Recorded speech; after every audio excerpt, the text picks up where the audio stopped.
Kali ini saya akan melanjutkan kembali cerita tentang kelahiran Begawan Biasa dan hubungan beliau dengan Begawan Bisma serta Korawa dan Pandawa.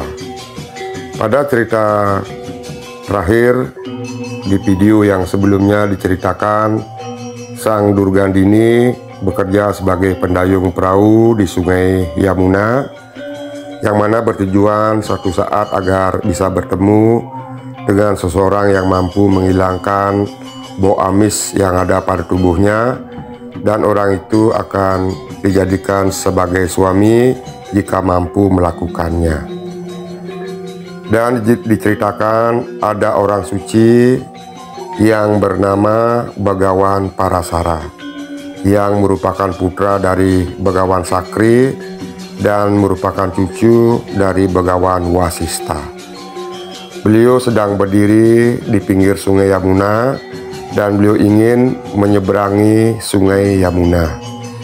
Dan saat itu Begawan Parasara bertemu dengan Sang Durgandini dan berharap agar Sang Durgandini mau membantunya untuk menyeberangi Sungai Yamuna. Berkatalah Begawan Parasara kepada Sang Durgandini, begini kata beliau: "Wahai engkau gadis cantik, terpesona saya melihat kecantikanmu. Anak siapakah engkau, wahai gadis cantik? Dan siapa namamu dan siapa nama ayah dan ibumu? Sangat mempesona dirimu, membuat diriku sangat tertarik melihat dirimu dan kecantikanmu.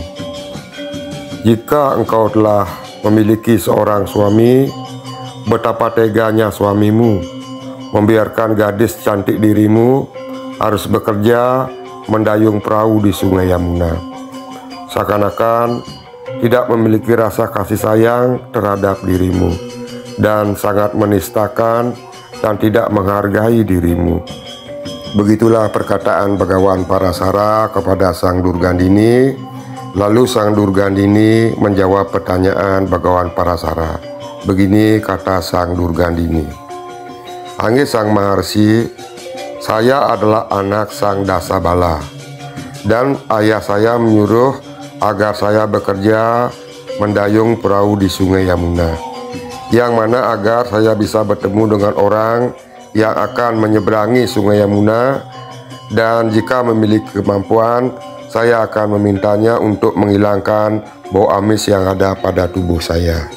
Saat itu Sang Durgandini menjelaskan tentang bau amis yang ada pada tubuhnya yang sangat mengganggu dirinya. Dan Sang Durgandini juga menjelaskan kepada Begawan Parasara, siapapun yang nantinya mampu menolong, mengobati serta menghilangkan bau amis di tubuhnya, itu adalah calon suamimu. Begitu kata ayah saya berpesan kepada saya. Mendengar perkataan Sang Durgandini, Begawan Parasara merasa tertarik.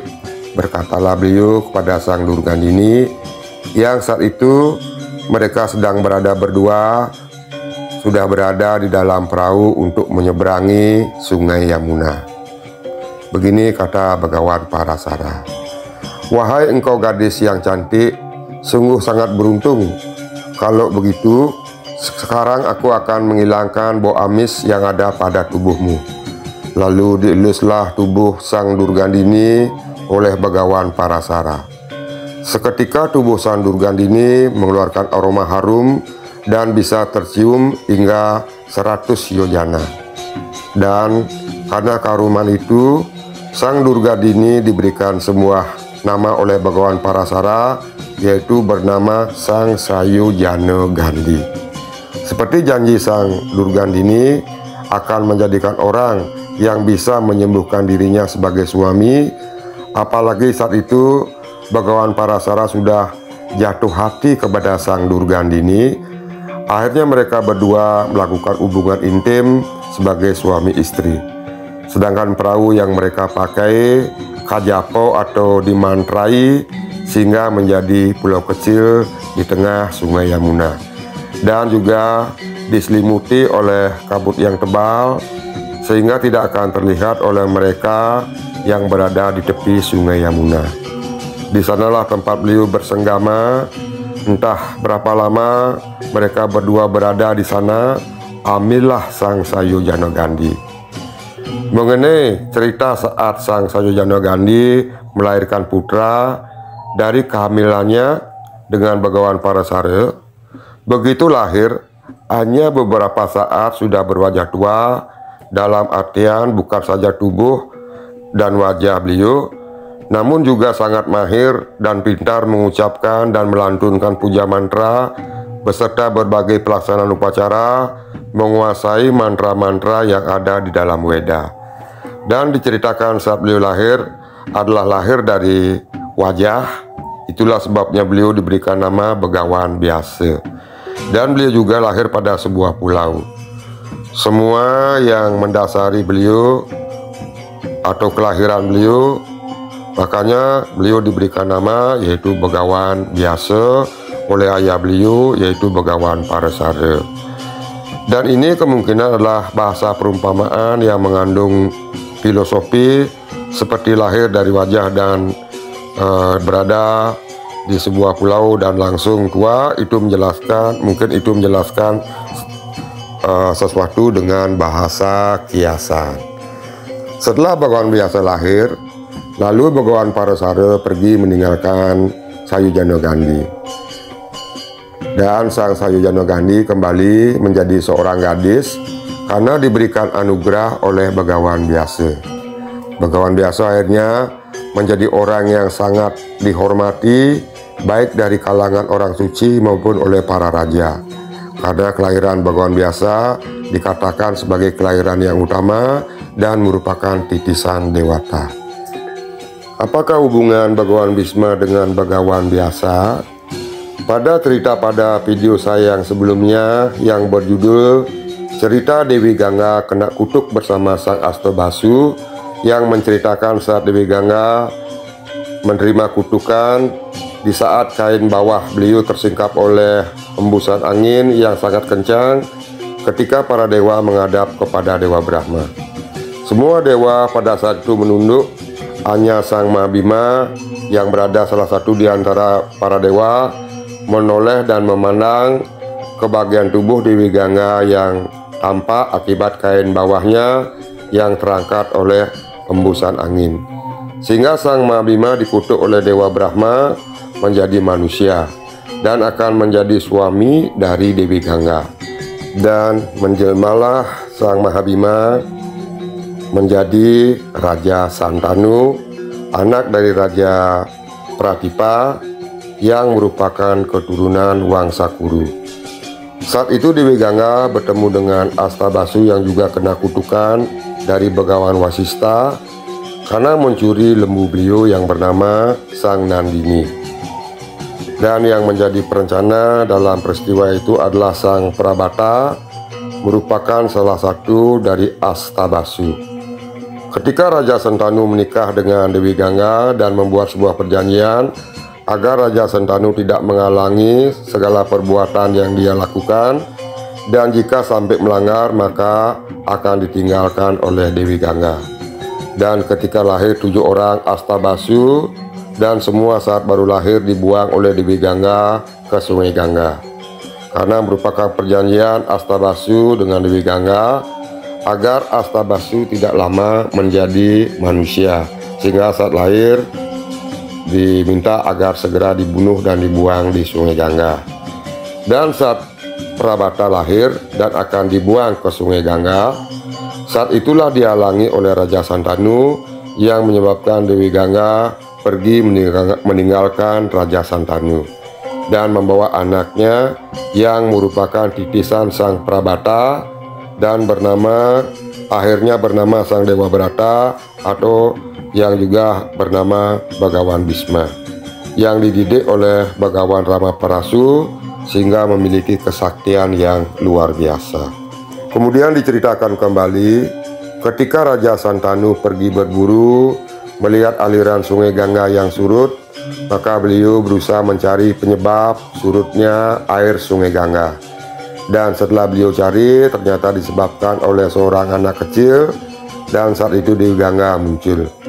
mengatakan itu adalah anak dari Raja Santanu yang beliau bawa saat meninggalkan Raja Santanu dan diberi nama Dewa Brata, lalu diserahkan kepada Raja Santanu dan dibawa ke kerajaan. Pada cerita kali ini sudah sampai pada cerita kelahiran Bagawan Biasa dan kelahiran Bagawan Bisma. Dan untuk cerita cikal bakal kelahiran Bagawan Bisma, silahkan menonton video saya yang sebelumnya, yaitu yang berjudul Cerita Dewi Gangga Kena Kutuk Bersama Sang Astabasu. Dan saat ini akan saya ceritakan apakah hubungan Bagawan Biasa dengan Bagawan Bisma.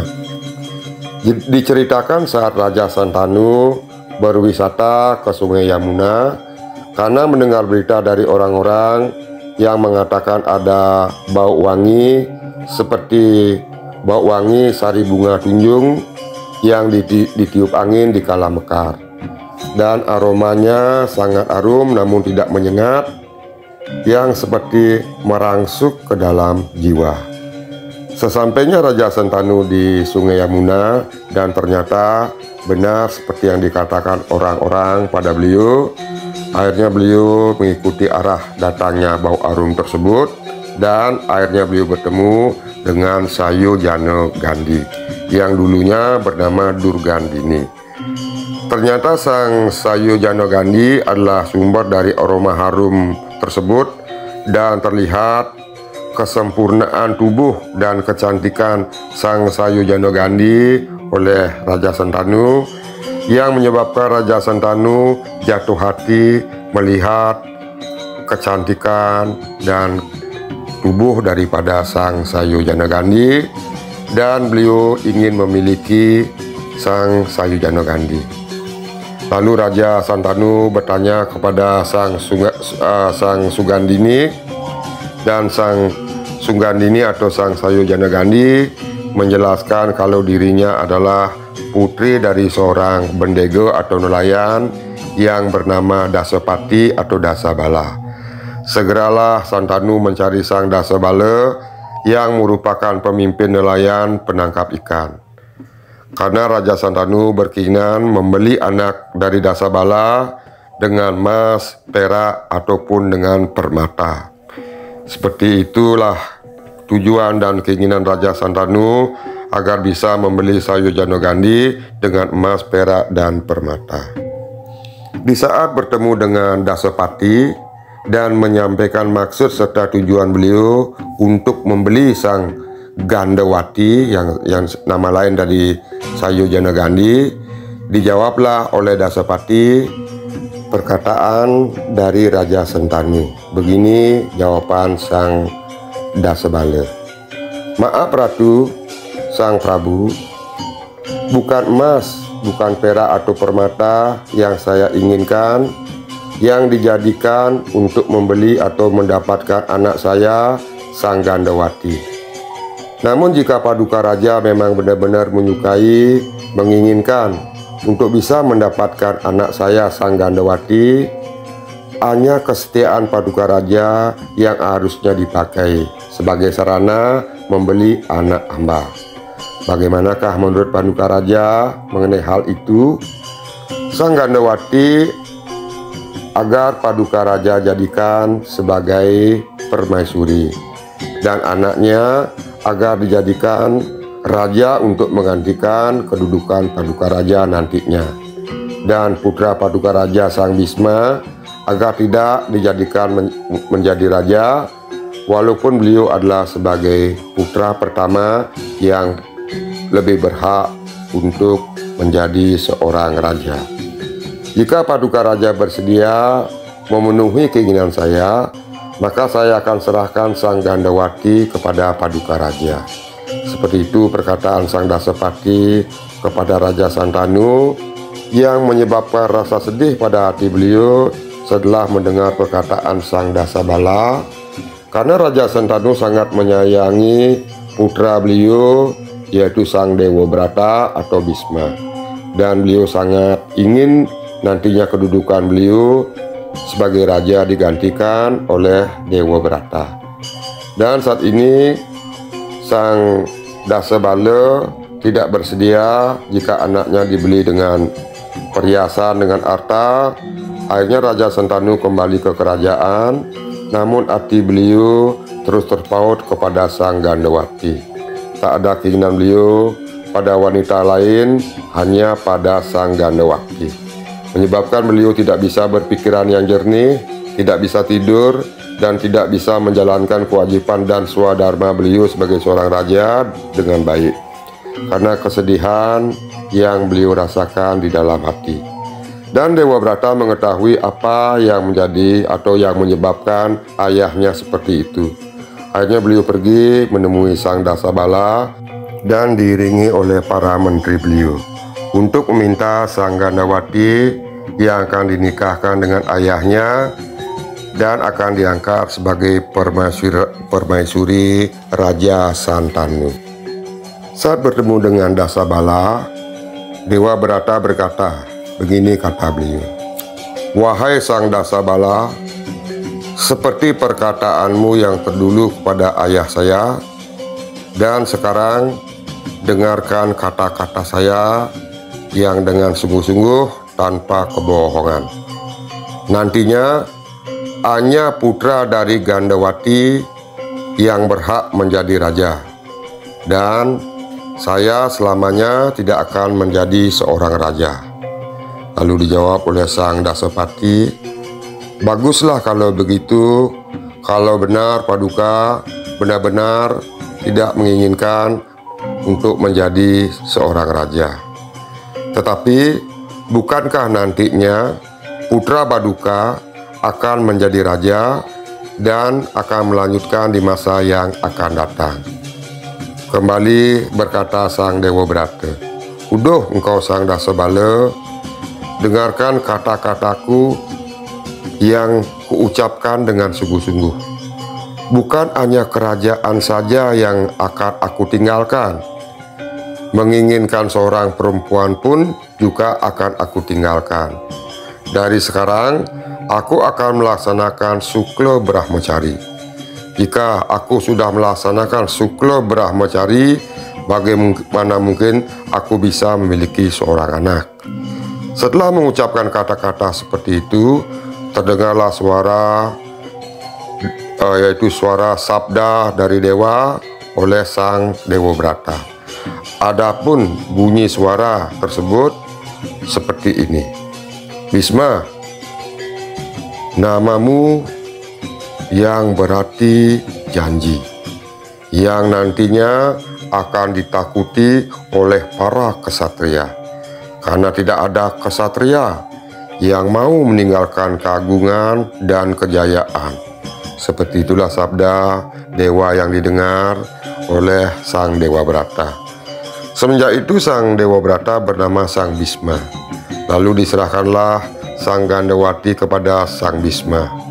Kemudian beliau kembali ke kerajaan dan menghadap kepada ayahnya serta menyampaikan jika saat ini beliau telah membawa sang Gandawati ke kerajaan. Hal ini menyebabkan senang hati Raja Santanu karena akan bisa menikah dan bertemu semara dengan sang Gandawati dan bisa memenuhi hasrat yang selama ini beliau pendam. Karena rasa bakti yang sangat tinggi sang Bisma pada ayahnya, akhirnya Raja Santanu memberikan sebuah anugerah kepada sang Bisma, yaitu berupa Aji Swe Canda Marana, yang merupakan sebuah ilmu bisa menentukan kapan saat kematian yang diinginkan oleh pemiliknya, yaitu pengetahuan yang bisa mempertahankan hidup dan pelepasan yang menyebabkan cepat mati saat diinginkan. Demikianlah hubungan Begawan Bisma dengan Begawan Biasa yang merupakan saudara tiri, karena pernikahan Raja Santanu yang merupakan ayah daripada Bisma dan sang Gandawati adalah ibu dari Begawan Biasa, sehingga hubungan beliau adalah merupakan hubungan tiri, lain ayah, lain ibu, namun karena sebuah pernikahan menjadi sebagai saudara tiri. Dan Bagaimanakah hubungan Bagawan Biasa dengan para Korawa dan Panca Pandawa? Cerita ini akan saya ceritakan di lain hari, karena saat ini cerita sudah cukup panjang agar tidak terlalu panjang. Dan saya mohon maaf jika ada salah dalam menceritakan, mengucapkan. Saya memohon maaf yang sebesar-besarnya. Dan jika ada yang mengetahui atau lebih memahami cerita ini, semoga nantinya bisa memberikan sebuah masukan. Dan untuk itu saya memohon maaf sekali lagi, dan saya akhiri dengan mengucapkan banyak-banyak terima kasih. Sukses.